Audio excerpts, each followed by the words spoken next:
connue dans le monde entier pour son vin, pour son fromage et pour sa mode.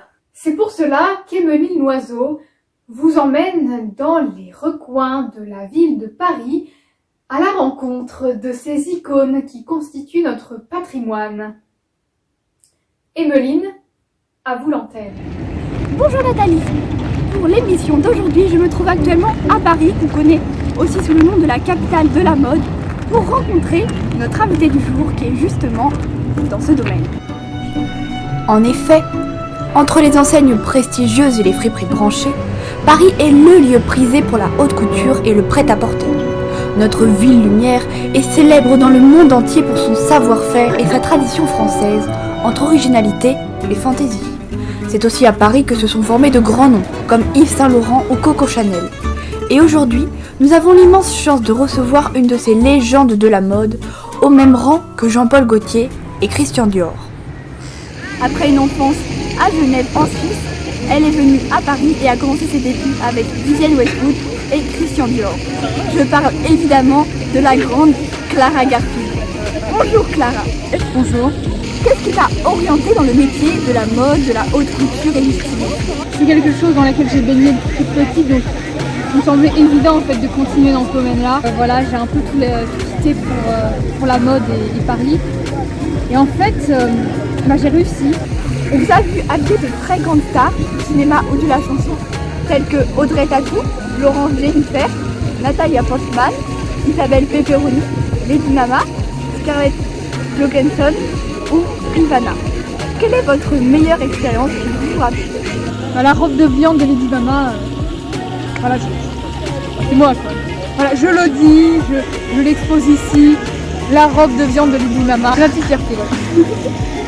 Nous avons ensuite demandé à Clara Garfield où trouvait-elle toute cette source d'inspiration. La source d'inspiration, c'est pas un problème, ça on la trouve partout, la source d'inspiration. Ben voilà, il suffit d'ouvrir les yeux et de se concentrer. Après voilà. Ok, merci Clara. Par exemple là, ça m'inspire vraiment. En plus, bon voilà, là le chapeau pigeon, j'ai un petit coup de cœur. Je pense que ça pourrait m'inspirer dans les prochaines collections. Après, parfois dans les vitrines de Paris, il y a aussi des choses très intéressantes qu'on peut aussi exploiter. Par exemple, regardez là. C'est très intéressant, n'est-ce pas? N'est-ce pas? Maintenant, suivons Clara Garfield dans son petit tour de Paris quotidien.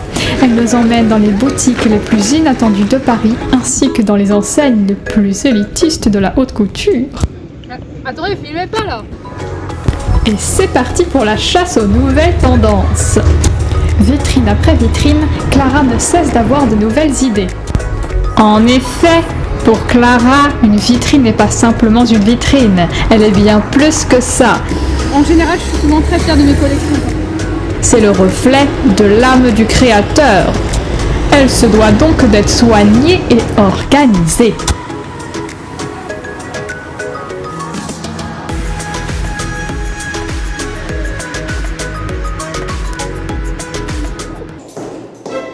C'est sous les toits de la place Vendôme que Clara nous fait visiter son appartement. En revanche, depuis la crise du Covid, Clara a dû se réorganiser. En effet, son appartement lui sert aussi de studio pour accueillir son équipe de mode. Sandrine, maquillez-moi Natalia pour la robe Vénus, s'il vous plaît. Bon alors là, c'est la partie garde-robe. Alors venez. Effectivement, rares sont ceux qui possèdent une garde-robe à la taille de celle de Clara Garfield. Entre le velours, la soie et le satin, toutes les matières sont au rendez-vous. Nous avons même eu un aperçu en avant-première de la superbe robe Vénus qui sortira dans sa prochaine collection d'automne. Voilà, alors sinon de l'autre côté on a tout ce qui est chambre, cuisine. Elle nous emmène dans les coulisses de sa nouvelle collection. Nous avons pu remarquer que l'équipe de Clara Garfield était surtout composée d'Allemandes, d'Américaines et également de Japonaises.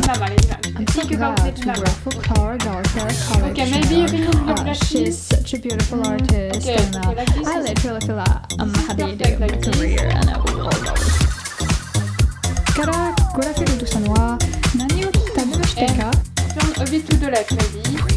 Sí, claro, que me gusta la vida cotidiana con el apartamento de Clara, pero Je suis contrainte d'accueillir mon équipe chez moi. notamment mes mannequins. Par exemple, là, on a la mannequin Natalia. Qui vous a fait cette merde, Natalia? Est-ce que clairement j'ai eu le temps, enfin je veux dire c'est un problème parce que moi déjà je dois faire un comptage. Mais qu'est-ce que c'est que ça, Sandrine? Bah non, bah oui, bah faut dessiner la jawline là. Clara est très perfectionniste, très maniaque et très organisée. Je ne l'ai jamais vue mettre des miettes de pain sur son tapis par exemple. Je pense que ça a quelques côtés positifs, mais c'est surtout très épuisant de vivre avec elle au quotidien, oui. Moi j'ai peur voilà, de plus pouvoir payer mon équipe. J'ai quand même mon tailleur, mon maquilleur, mon chauffeur, mon coiffeur aussi, les techniciens, les parapluyens. C'est comme je sais pas, Oui, d'un point de vue Covid, Clara est très organisée.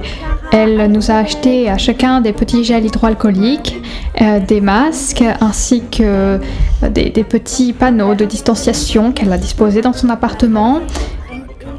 Ah non, par contre, moi je ne l'ai jamais vue porter un masque. Eh bien alors Clara, on vous sent un petit peu contradictoire, non? En tout cas, ce fut un honneur de visiter votre studio privé. Pour finir ce reportage, nous vous laissons sur des plans inédits de Clara lorsqu'elle fut mannequin.